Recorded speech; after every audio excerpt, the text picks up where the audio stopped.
3 minutes long that I clocked it in at. It's a lot of cameos. I think that's the short version. And then I got my introduction for Spectacular all set up too. Awesome. What I was going to say. So Yeah, he does.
The Dorkening and all affiliated shows are not intended for anyone under the age of 18.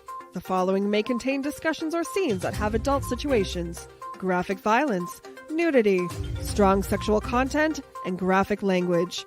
This show is intended for mature audiences only. Viewer discretion is advised. Rise and shine, my sinners. When Father Evil starts his day, he gets a little deadly. Deadly Grounds coffee has the richest, smoothest flavor you'll find anywhere. It's sinfully delicious. Once you go deadly, you never go back. Order yours at getdeadly.com. Coffee's so good, it's scary.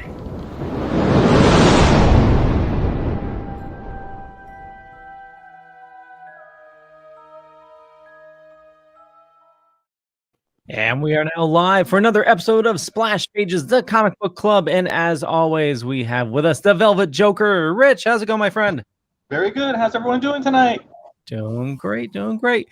Drew, what do you got there? Oh my God, awesome. I would like to point out that if the Smithsonian asks you, you didn't see anything. When he throws his mighty shield. There's no shield. No, this is an all-American sled. I don't know what you're talking about.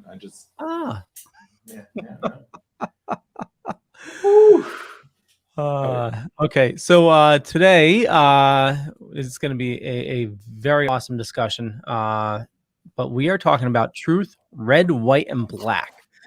So Truth, Red, White, and Black was published in 2003.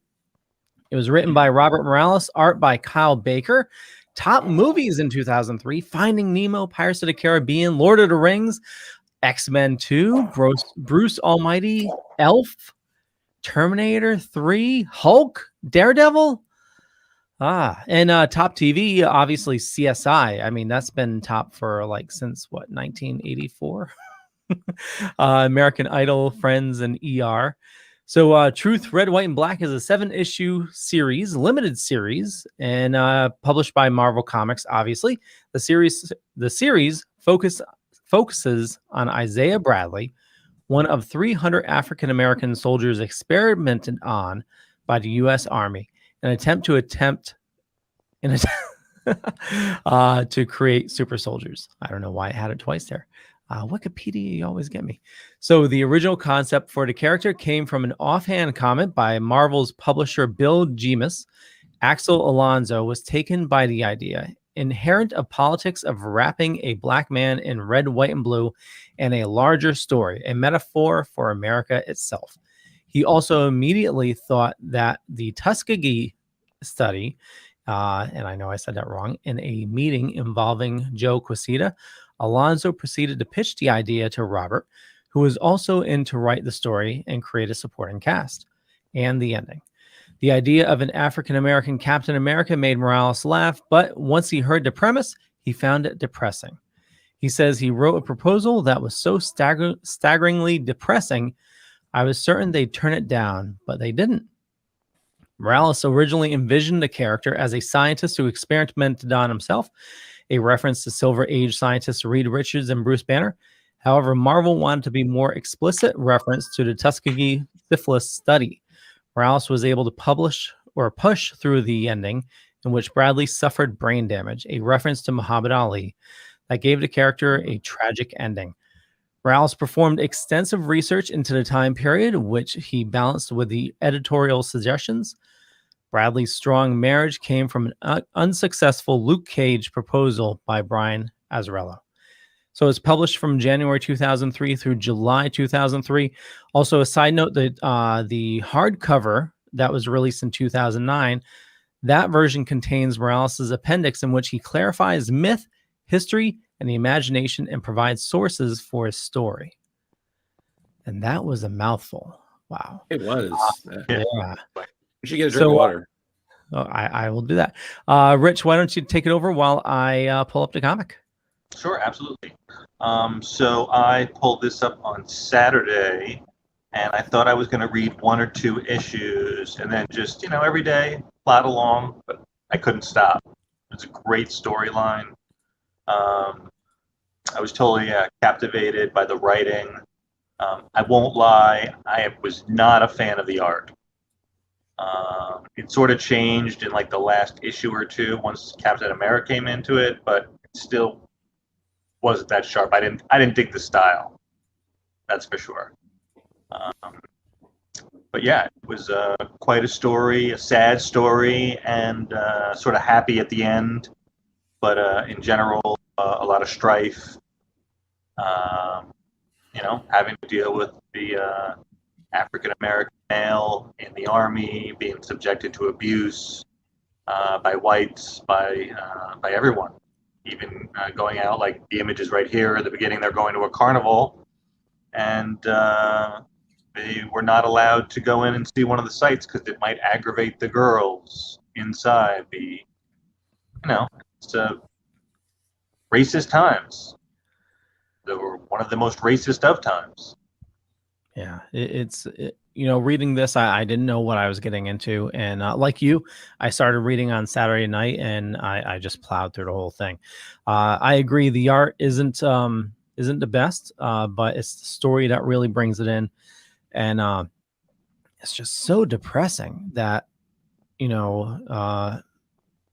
a group of people can be treated that way, and that it was allowed to happen, and that was the norm. It's just so, looking back at it, it's sickening. Absolutely.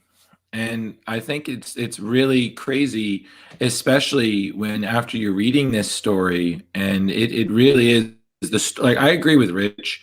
Kyle Baker, job, but I myself was a little thrown off. I felt like the slightly cartoony-esque aspect of it.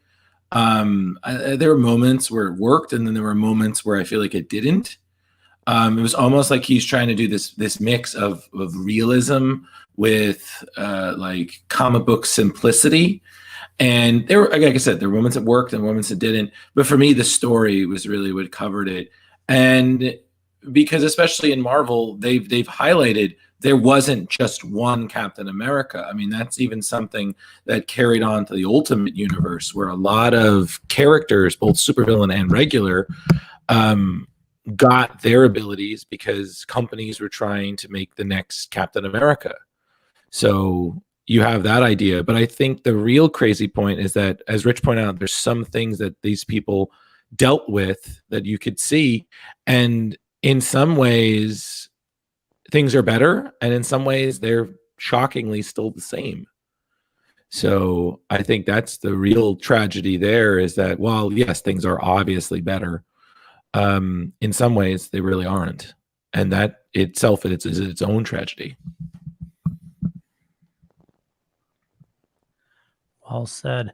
One thing that, and I'd have to definitely, I need to go back and read the hardcover, where he goes over the history of it, but very similar to Watchmen, where it was they brought to life the Tulsa event, another show, even though it dealt with some alternate history, bringing that event forward. It's really a lot of information that's not really taught in a lot of schools. Oh, absolutely. Yeah. Yeah, Sorry. Go ahead. Black history is very omitted in the regular public school, vocational teachings. It's sad that we have to find that through other books to find.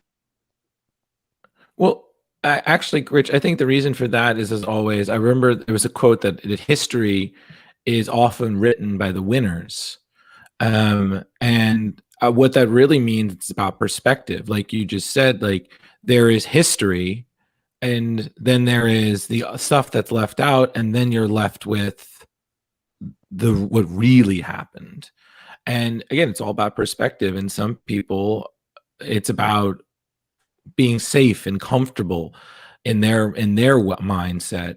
And the second that you try to pop that bubble, all it does is just freak people out, and they react poorly to it. I mean, if anything, what we've seen the last couple of years, is that the second certain things change, people lose their damn mind. And change is good, but not everybody thinks that. Right, and I agree with you 100%. But what we can never forget is that we're really all just human beings from the human race, and we're not really different races. We're all just human beings. There's only one race on this planet, and we should all be subjected to and treated the same, no matter what our amount of melanin is in our skin. Absolutely, that's just a humanity thing. It's not a political thing. It's just being a real person. And then I think the other great thing about this story is that there is a theme of legacy, which I think is really wonderful, which has in some way become a part of Captain America. And we've seen that theme, especially in the current Falcon and Winter Soldier series, and even with that, you have Sam was given the shield by Captain America, and he's just like, I can't do it. Like, I can't live up to this legacy. So just like, I guess I'm unfamiliar with how it really happened in the comics, but just like, Captain America was gone, the government found someone else to fill the shield, and that's how we got Jack Russell, the USA agent. And, well, his track record speaks for itself. I think he tried a little too hard. But again, with this, you had the young Bradley doing everything he could. This man suffered such tragedy. I mean, his wife thought he was dead. His child grew up without him. He watched people he knew die, and he survived. And just because he did a mission and he happened to take Captain America's costume, which I thought was a great continuity, he was imprisoned for decades until he was freed. And then because his serum wasn't 100%, he didn't, like you said, he didn't really make it out too well. His mind was deteriorating, even though his body was forever young. And the best part about that was that his legacy, because you had Elijah Bradley, his grandson would then become Patriot, who, you know, kind of continues Isaiah's legacy, and it's just amazing. But that also, in terms, is just good writing, you know. Yeah, totally agree. The writing is just phenomenal. Now I know we didn't, you know, I know Rich and I didn't really love the artwork, but the way it's portrayed on what I have on screen right now during the experiment process, and just, you know, how essentially his muscles grew until he just popped. It's just very visceral and just very, very disturbing. I mean, like I said, don't get me wrong. It's not that I thought it was horrible. Like, there's definitely things that Kyle Baker did very well, but then there are certain moments where I just feel like it didn't. And, you know, I think it's also crazy because yet again there are still there are even other versions of Captain America still running around. Wasn't there one Nuke? He was like the 70s. He was like the 70s Captain America for Vietnam. Yeah, he kept taking pills.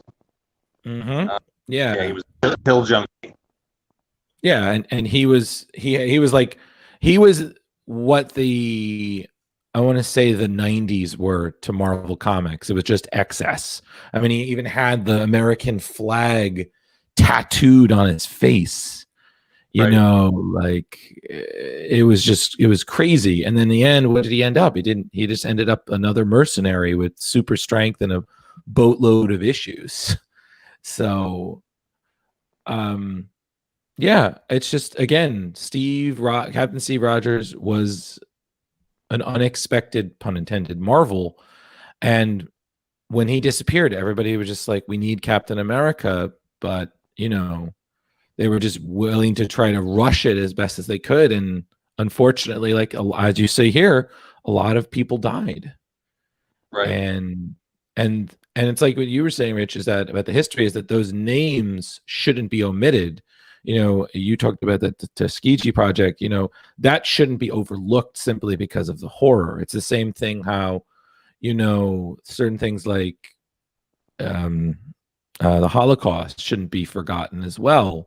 You know, it's graphic and it does make people feel uncomfortable, but the point of this happened, and we must remember it so it does not happen again.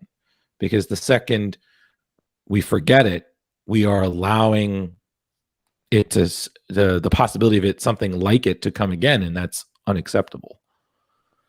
Yeah. And interesting also, as you were talking about, Drew, with the history, it's interesting because you're going back into different series where the Germans and the U.S. government, they ended up intermixing the scientists, and they forgave a lot of people with the Operation Paperclip. And so that was an interesting mix, bringing that in on that. With the guys that were doing the experiments were Nazi scientists, and you know, trying to recreate the super soldier serum. You know, they were going, oh, well, you know, that's too much, obviously, after the guy blows up. Let's try, you know, 2 ounces less. Oh, that's not quite the right amount either. No, because it was all they're just winging it. And, you know, they had what ended up 6 or 8 guys. 1 guy died on the table, just being sick. He made it initially, but then ended up dying anyway. But these guys all had, like, super strength, and every one of them died except for our hero, and like you said, in the end, he lost his mind, but he still had pride as a human being. And when Captain America came and finally visited and discovered that he was still alive, you know, he tried to make things right as he could. Right. And I think that really meant a lot to Isaiah. Oh, absolutely. And it's so sad when you see him at the end, like, he's still physically fit. Like, he's still, the serum preserved his body perfectly, but his mind is gone. He's essentially a child. You know, it's like that Robin Williams movie Jack, but like in reverse. It's like Benjamin Button, you know. It's crazy to see that, and he endured such hardship. And just to end up like that, which again, like you said, Captain America didn't know, and he spent that time doing that. And I think the craziest moment for me was when you had that guy Merritt, who is just, he's an army vet, he's old, he's in prison, and he is so amazingly like racist, but yet he considers himself a patriot. Like, he has no problem asking Captain America for an autograph. I mean, it was the same thing, like, spoilers for those listening, it was the same thing that you saw with Falcon and Winter Soldier, where you had Falcon sitting there at the bank, and all the guy is gushing about is that he's the Falcon and getting a photo and taking a selfie, but then, oh no, your family can't get a bank loan. It's like, really? Like, but people behave like that. I mean, it's crazy. Indeed. One of the things that that really struck me was the parallels they were comparing between the Holocaust and, doing experiments on both groups of people, and how he becomes witness of the atrocities that happen, and just the emotions that he's going through while thinking about his mission. Yeah. This actually brings up an interesting point, which I'd love to get both of your opinions on, both nerdy scholars of many books and years and such. So there's this, I guess, discussion within the comic book industry that comics in some way have become a little too dark, a little too mature and gruesome. I like how, as I said that came up. That was funny.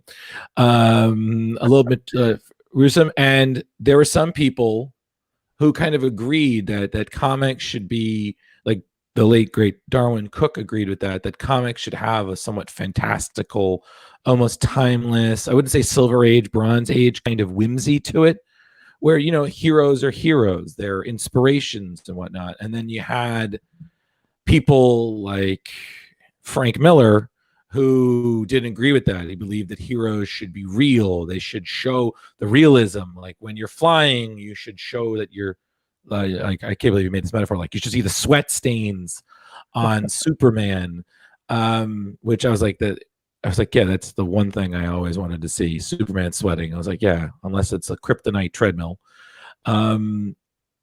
So, and myself, I've read a lot of comics, and I've read some very dark, intense. I would say this qualifies as a very mature, intense comic. And I will admit, there were a moment or two that I was like, wow, this is not for the faint of heart. Like, I wouldn't give this to a 6-year-old. I'm like, yeah, read. Like, ask me all the questions you want. But at the same time, I do think that comics, kids can still enjoy them, but it's that weird, like, kids can enjoy them, but also adults can as well. So what's your 2 cents on that, guys? Well, I'm sure Rich will have a much better answer to me, but personally, I like the darker stories, but I agree it needs to be for all ages. So take, for instance, Batman. Batman, now you have, what is it? Batman Adventures for the young ones. It's definitely more like a Bruce Timm type of, soft storylines. And then you get, the Black Label, like we just went through, like with Joker War and stuff like that. And back in the 90s, for the darker Batman, we had Legends of the Dark Knight. And actually, I just reread Venom, the Venom storyline for that, where Batman becomes addicted to drugs. And it's that storyline itself was pretty rough as well. So I enjoy, especially with one of my favorite characters, Batman, just the rawness of it, and the, you need the brutality, and also the realism, because Batman's not a superhero, but he's going after super criminals, and just I love the reality with it, and also the darkness of it. But you also get the points where you get the shock value, like the Lee Bermejo had the naked Batman, like, you know, something like 5 years Batman ago. the Damned. Yeah. And that was quickly, you know, removed from print. But, you know, you get that, you know, shock value. And the same thing with cartoons. You know, you go through a series of, you know, like Ren and Stimpy was the big shock value before it was like Bugs Bunny, and you get that shock value, that, and then slowly things become the norm of being, you know, that raw once we get over that little speed bump. Okay. What do you think, Rich? Well, like you said, Leo, they do. You know, you go to your local comic shop, and there are at least a dozen kids' titles. They're your favorite superheroes, but they're marketed toward a younger audience, like at probably under 10 or under 8 audience. But at the same time, you know, I grew up from literally age 4, reading Batman, reading X-Men, reading the Avengers, and we've been going through some of these 80s things, and there's sex, and there's murder, and there's the death of Superman, and there's the death of Phoenix, and I didn't murder anybody. You know, I just dressed up in clown makeup and, you know, chased Batman around at Comic-Cons. Right. You know, and it's kind of the same thing that, like, when the Columbine tragedy happened, you know, you had so many politicians looking for something to blame. I mean, and Michael Moore's Bowling for Columbine, you know, you see him talk to Trey Parker of South Park, who was blamed. You see him talking to Marilyn Manson, who the shooters involved were fans of his music, and he also got blamed. All these things.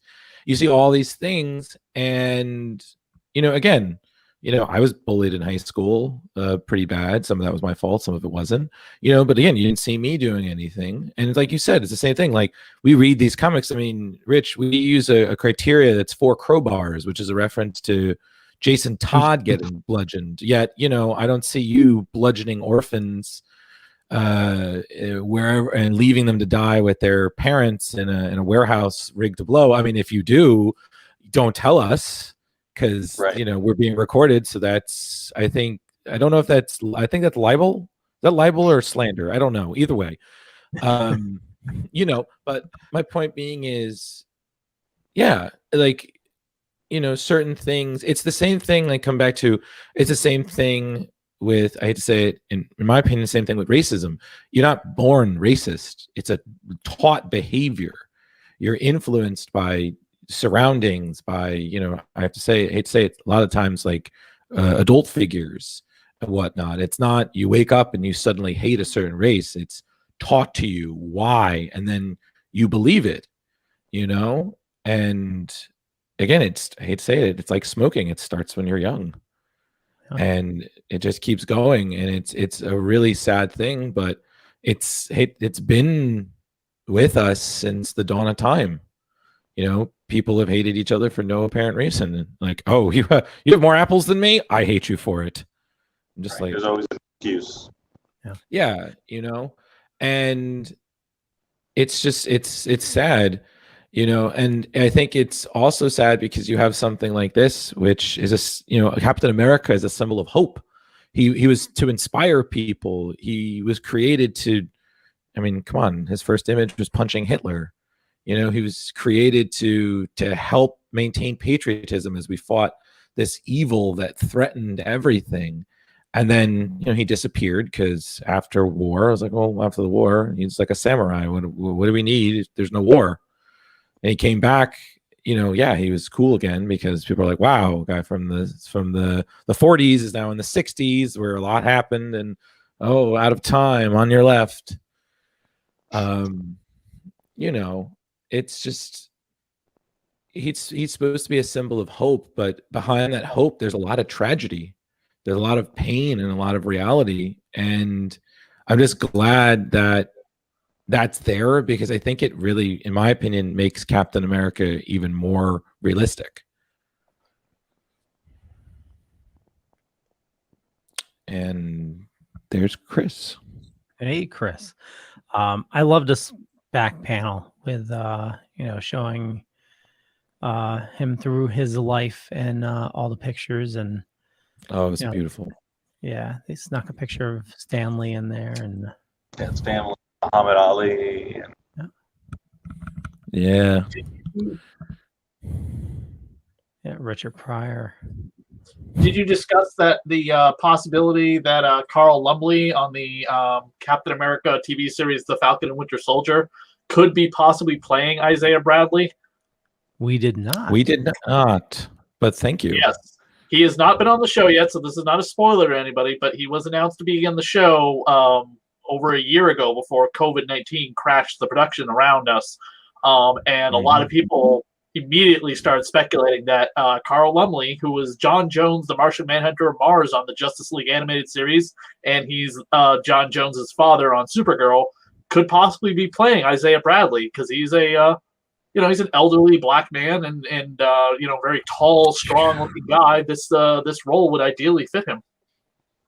And you know what? I did not know that, and that just made my night just hearing that, because who better? I mean, you hear that man's voice, and it just it just commands. It's the same thing I feel every time you hear Kevin Conroy's voice. It's just, that's Batman. It's, you hear his voice, that's the Martian Manhunter. Yes, I talk like this. I like my chocolate Oreos too. Always That's my best Carl Lumbly voice. Yeah, it's watching hours upon hours of Justice League. It's getting there, buddy. It's just keep working at it. Yeah, I met him once at I want to say it was Rhode Island Comic Con, but I might be wrong. But he was such a nice guy, and yeah, man, he does have that voice. He talks like this the whole time. Oh yeah, Rhode Island will do too. But yeah, it's just, this was a really crazy one, and it, I don't know. I'm really glad we got to read this, because it's nice to see, like Rich was saying, a different side of the story. You know, absolutely. Now, and that last image that Leo had up of Captain America and Isaiah together with like his arm around him and stuff. I don't know if you can pull that up, Leo. Yep. Just there's going to be a risque picture next to it, because that's Right. avert thine eyes. That would just make a Bye, great. Leo. Bye. You like the Hydra image? Mockingbird?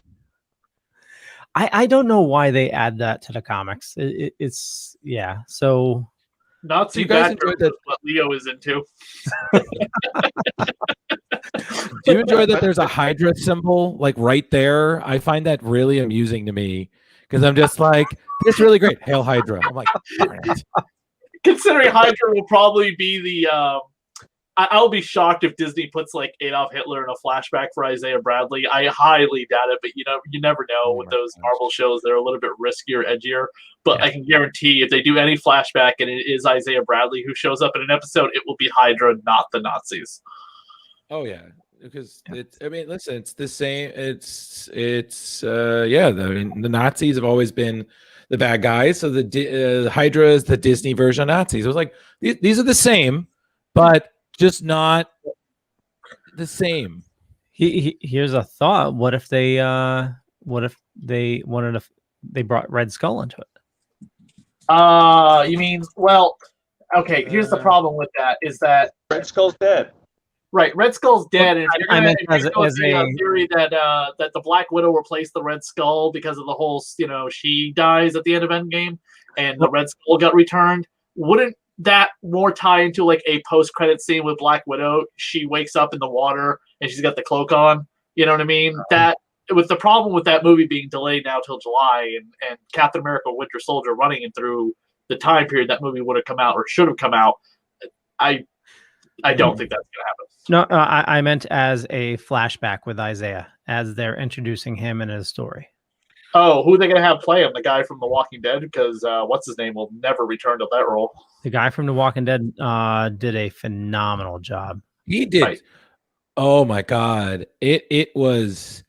It was amazing. Like, and if you ever seen, like, because he does videos where he'll just do different impressions. Like he had this series where he did different movie quotes doing different actors, I was just like, guys, whoa.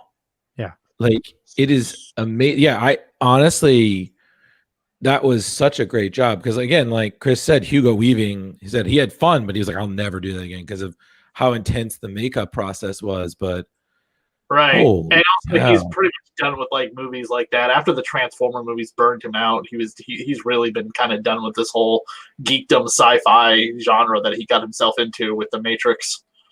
Well, he's never gonna have to worry about royalties the rest of his life. He's Lord of the Rings, The Matrix, Transformers. I'm sure there's other stuff there. Right. Did you anyone know, read the Captain America annual that came out prior to this? Is that the 80th anniversary issue?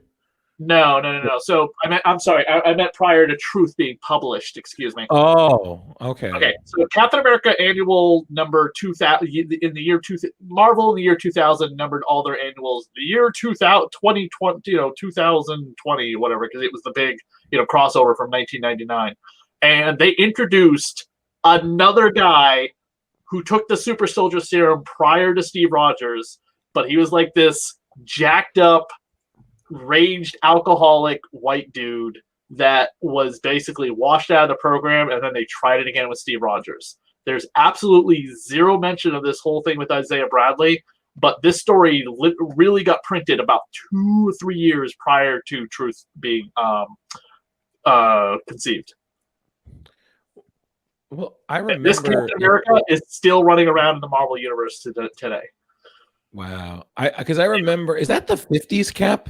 Because I remember, no, and that's what confused a lot of people. This guy was created in this annual. He was never created prior to this. This is a brand new character that they tested the super soldier serum on and sent out there, and they realized he's a psychopath, and they brought him back in, and they said, okay, now let's try it with the skinny kid, and they gave it to Steve Rogers. Again, like, because I remember in Brubaker's run of Captain America, you saw different Caps. Like there was the 50s Cap, whose name escapes me. But Nomad, he was killed by, he got killed by Bucky. And then at the end of the when Bucky became Captain America, they reintroduced the one you're talking about. He put on like a white costume for a little while, and then he had like a burning cross behind him and hanging the Falcon up by his neck, and the lynching. It was a big I don't remember what that character was called, but it was a white supremacist kind of thing going on in that issue. Yeah, it was a lot. But again, it's like if anyone remembers the Ultimate Universe, like I said, like they had their Captain America, and then they had a lot of different ones. I mean, heck, Spider-Man, the thing that turns Spider-Man into Spider-Man was a drug that was created in order to be the next super soldier serum. Like so many characters and villains in the Ultimate Universe were created as a result of that. And it's just, which I think was a wonderful critique and interpretation of that story, because it was almost like, this is what your legacy is. It's we wanted to create soldiers, and we created monsters. Some turned out to be heroes, but a lot of them turned out to be big bads who now we have to deal with. Rich, it's about 8:40. Yep. Okay, so let's wrap this up, and then we're going to get to Spider-Man. So, Drew, what would how many crowbars would you give us? This gets my ultimate seal of approval. That's not crowbars today. That gets 4.5 stars. Awesome. 4, yeah. Shiny. Yeah. Indeed. Yep. Velvet Joker. I am also going to give it 4.5 crowbars. Only taking out because, like I said, I really didn't care for the art. Otherwise, it would have been 5 all the way. Awesome. You know what? I'm gonna play follow the leader. I agree. 4.5, and only because of the art, but the story. And now I need to find the hardcover to find out the history on what was pulled and his further thoughts on it. So I'll definitely do some additional reading on that. There we go. Chris, would you like to give a crowbar rating on it? I'm all set. Okay. So as always, we are brought to you by Deadly Grounds Coffee, and here's a commercial. Rise Yeah. and shine, my sinners. When Father Evil starts his day, he gets a little deadly. Deadly Grounds Coffee has the richest, smoothest flavor you'll find anywhere. It's sinfully delicious. Once you go deadly, you never go back. Order yours at getdeadly.com. Coffee's so good, it's scary.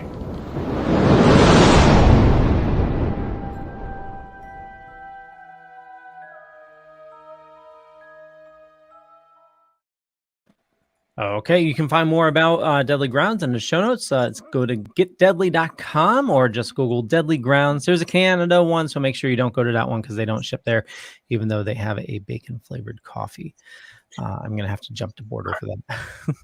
Okay, Chris, for your recommendation, I did pull the full synopsis on it. Would you like, you didn't do a synopsis on it? I did. Yeah, let me introduce the show. Okay, go for it.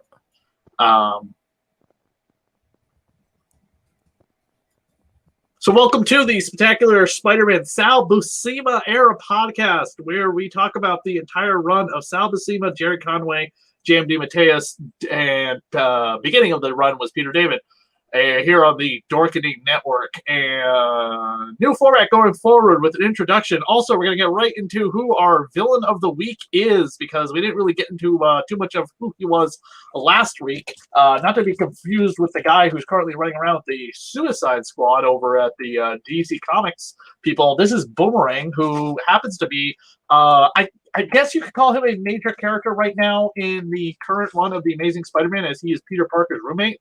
But he was a character created in Tales to Astonish number 81 by Stan Lee and Jack Kirby, the greats of comic books. And he was kind of a Hulk villain for a little while, and then went on to become like an Iron Man villain, a Spider-Man villain. He's a street-level villain. He's kind of a loser. Sometimes the writers forget that he's Australian. Sometimes the writers forget that he can fly. But yeah, Boomerang is the villain for these last two issues of Spectacular Spider-Man. This is issue number 144 with Jerry Conway, Sal Buscema on scripted art, Rick Parker on letters, Bob Sharon on colors, and Jim Salkrupp on editor, and Tom DeFalco as editor-in-chief. Peter wakes up a revelation that Boomy is in league with the rich guy from Peter's book tour, and he puts two and two together and goes after Boomerang, but gets captured. Meanwhile, back in New York, the police at Ben Urich uncover a message for the Kingpin that the wolves are coming for him. Second interlude, Mem J is on her way to work in a hurry and crashes into her unsuspected cousin Christy. Becomes a staple of the comic books for quite some time. Spider-Man is chained up to a boat and can't escape, but he does and stops Boomerang and Baxter, capturing them both and ruining Baxter's plans for fortune and glory.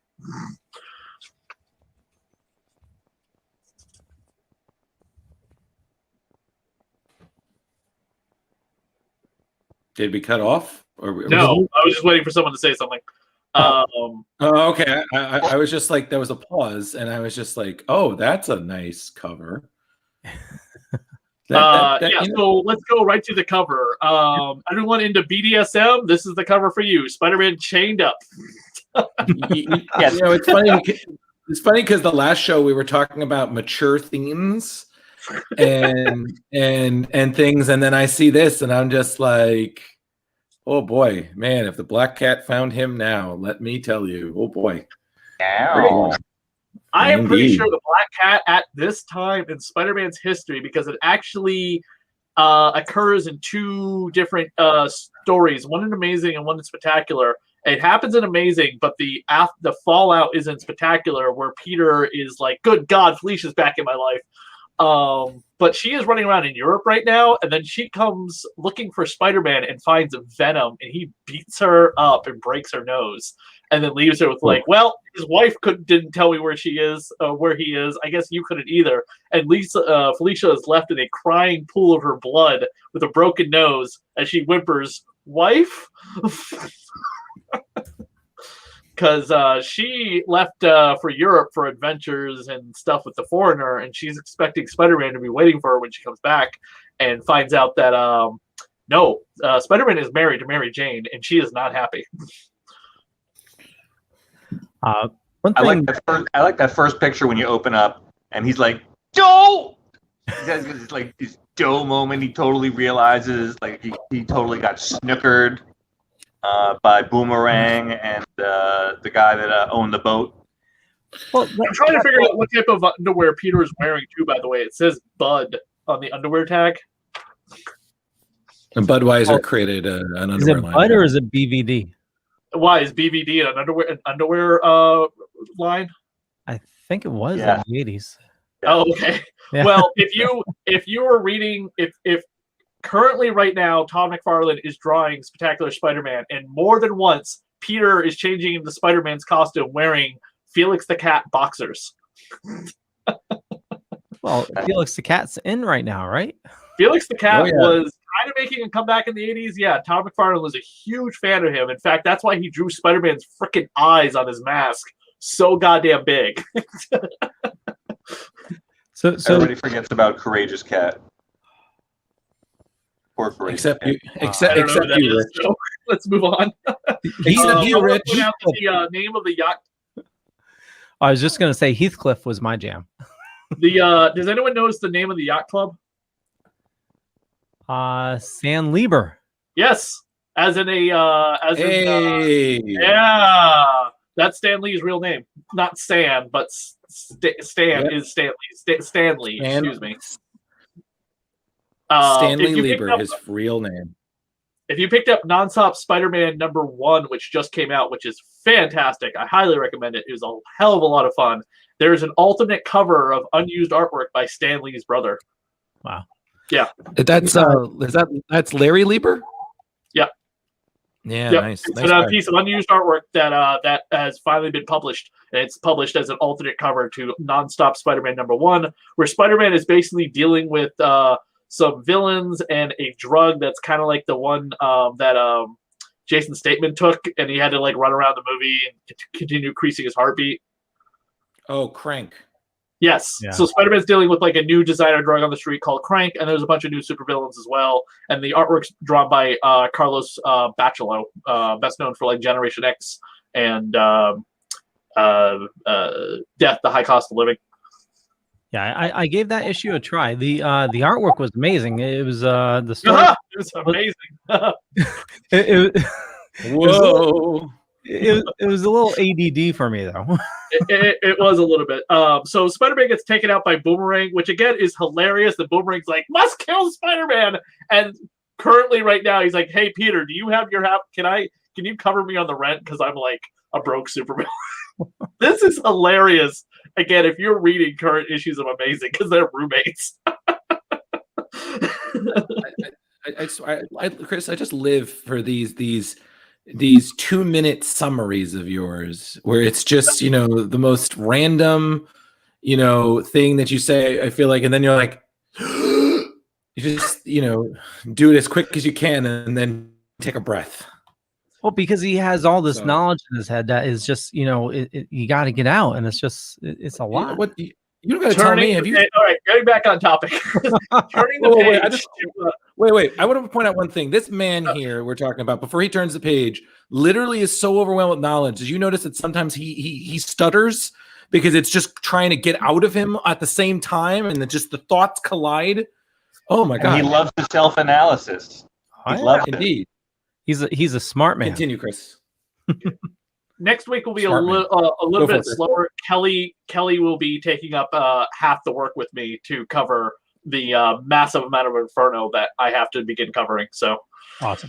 yeah, I'm Kelly's burning up. been asking me what she needs to Kelly's been asking me what she needs to cover and like what I want her to do, and I'm like, she's going to take the plot synopsis for one issue, and I'll be taking the plot synopsis for another issue, and then we'll be breaking down the character profiles for Hobgoblin and Jason Philip Macendale and Harry Osborn, who does become the Green Goblin in the next episode we do. Perfect. But back to these villains, we have the Wolves, the Lobo brothers, who were introduced previously. The Punisher tried to kill. That plot line is coming up soon. Crosses over with Web, so we might have to do one issue of Web when that happens, because it's a Web Spectacular kind of crossover event. And Christy is MJ's cousin, who we've never seen before, and is introduced in this issue.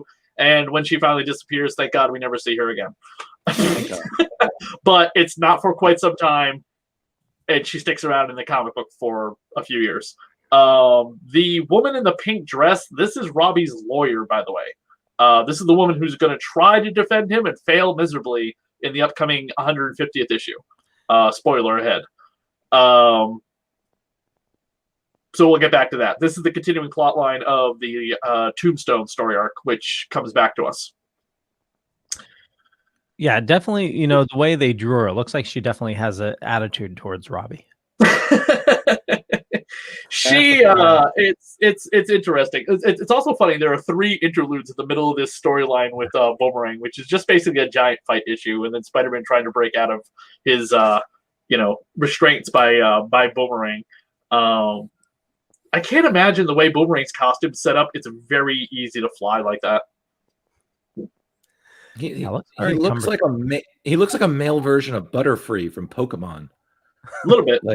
Now, the guy on the dock with the cameraman, there's 2 cameramen in the dock, and the one in the pink and white shirt, doesn't that look like former President Donald Trump? It does. Yeah. But that was the hair back then. That was the hair. Leo, are you confirming that hairstyle was huge? I just want to be sure. It was huge. It was huge. Huge. I do love the fact that Spider-Man's like, I wish I was home right now. He just does not want to be on this book tour anymore. Now look at the trouble it's gotten him into. He should have gone home to his smoking hot supermodel actress wife, but no, he has to save this complete douchebag of the 1%er club who Boomerang's in league with because he has to, because he's Spider-Man. And if he found out this guy died, he would just be like moping and crying about it in his wife's arms. Those are good arms to be in. Yeah. Spider-Man breaking out of his chains, kind of a cool image. I mean, the yellow flashing out from him is, quite interesting. And it's just basically like Spider-Man trying to beat Boomerang at his own game, and then Boomerang just having a lot of self-doubt, worried about what the last time him and Spider-Man tussled, which was a story that I'm not too familiar with. I think it had something to do with the Sinister Syndicate, which was the B-level Spider-Man characters that I talked about previously. One thing I'd like to point out that I find is a little ridiculous. You have Spider-Man, who is like super strong, all this stuff, and he's just beat by a simple set of chains. Like, is this like one of those, like how when Superman died, he came back, but he was a little less strong? Like, is Spider-Man here? Okay, Chris. He's like, no. No. The way if you go back and look at the panels, the way Boomerang had Spider-Man chained up, if Spider-Man broke free, it would snap his neck. Boomerang figured out Spider-Man's strength and used it against him. Yeah, he was saying it would choke him. Either choke him or hurt him. And the yacht guy, I totally forgot his name, but Baxter, the evilness, and the. So I'm just going to read this real quick. Crippen called me a cheat. Cheating to use your wit and shall be the way I used mine. Rules of fair play are for men who haven't the will to claim every possible advantage. And what better advantage could there be in a sailboat race? Hidden turbojets. Woohoo! Oh my God. He's a naughty boy. He is. So Spider-Man captures both Baxter. Go ahead, Spider-Man Chris. captures both Baxter and Boomerang, and that's pretty much how it ends. And he's got a very corny, 80s He-Man, G.I. Joe style line. Most people run that kind of race every day, Baxter, but guys like you, Boomerang, never ever cross the starting line. G.I. Joe. Well, and it was also his fault too, because if he didn't use the turbojets, he wouldn't have ran into the boat, because they were saying the boat was incoming, but at the speed they're currently going, they would miss each other. So it was only because of his own greed he was able to lose himself. Next issue. Have you been following the mutant titles recently? If so, then some weird things are starting to happen in Manhattan. How does Spider-Man, the Hobgoblin, and Harry Osborn fit in all this? It all begins here, next issue, and runs through all 3 Spider-Man titles over the next 3 months. Don't miss out on any of them. Inferno begins. And in this issue, we have a little ad for Inferno, which covers Uncanny X-Men 240 to 242, New Mutants 71 to 73, and X-Factor number 36 and 38. They leave out, for whatever reason, Uncanny X-Men 239, which is where Inferno really begins, with Madeline Pryor trying to seduce Havoc. Because she's like, well, your brother left me, so I guess I'll have you. And then one of the villains of Inferno, Sim, says, "Good morning, I'm Sim. I know that Inferno wasn't supposed to start until September, but I'm not a nice guy. That's why I jumped the gun and started the mayhem a little early. Have a blast, bring marshmallows." And it has all the defeated remains of the X-Men around them. I'm not entirely sure why, of all the X-Men or X-Factor characters, Jean Grey is wearing just a towel. It doesn't make a lot of sense. Cyclops, Wolverine, Colossus, Storm, Cannonball, Rogue are all in costumes, but for whatever reason, Jean is not. I don't get it. There is, by the way, a fantastic piece of artwork that I've got to find that somebody did for me. There was an X-Men Inferno What If that we'll get into when we get into it, but I'll discuss more about it when we get there. But that's it for Spectacular Spider-Man. The ads in the issue are pretty much like they have been the last several times we've been covering any of the ads. There's a cool one for Nickelodeon's Double Dare, and most of the Marvel titles at this time were basically starting Inferno, so it was Inferno everywhere. Double Dare was so good. Watch that with my son. Chris, can you confirm, was it a Disco Inferno? I just wanted to be sure. No, this was 1989, so that was long thought. That was finally fucking dead. Disco never dies, though. Thank you, Eddie Izzard and Mystery Men. But if you are tuning into the Spectacular Spider-Man podcast, we will be covering most of the Spider-Man Inferno crossover issues, starting with Spectacular Spider-Man 146 and Web of Spider-Man 47, I believe, which involve the Hobgoblin and Harry Osborn. And then the following week will be Amazing Spider-Man number 312, where we get to see for the first time ever the Green Goblin versus the Hobgoblin. And yes, it is Harry Osborn versus Jason Philip McIndale, who was the Hobgoblin on the 90s animated series, voiced by Mark Hamill. Awesome. Yeah. Where we will do a brief, really quick recap with Kelly, the Spectacular Spider-Girl cosplayer, of the history of the Hobgoblin and why it's so goddamn confusing. You got to keep the mystery up, Chris, you know? Jason Philip McIndale, as of right now, is dead. He was turned into a pile of frickin' dust by the original Hobgoblin, Roderick Kingsley, who he thought he had killed when he thought he was Ned Leeds. Dun dun dun. Yes, as in Ned Leeds, the best friend of Peter Parker in the current Spider-Man movie series. Plot twist, mayhaps. Even he has joked, "There's no way in hell I'm fitting inside a Hobgoblin costume, guys." He lost a lot of weight. No, he still hasn't. Have you seen the most recent preview for the upcoming Spider-Man No Way Home? But he made a joke a while back. He's like, I'm not going to be playing the Hobgoblin anytime soon.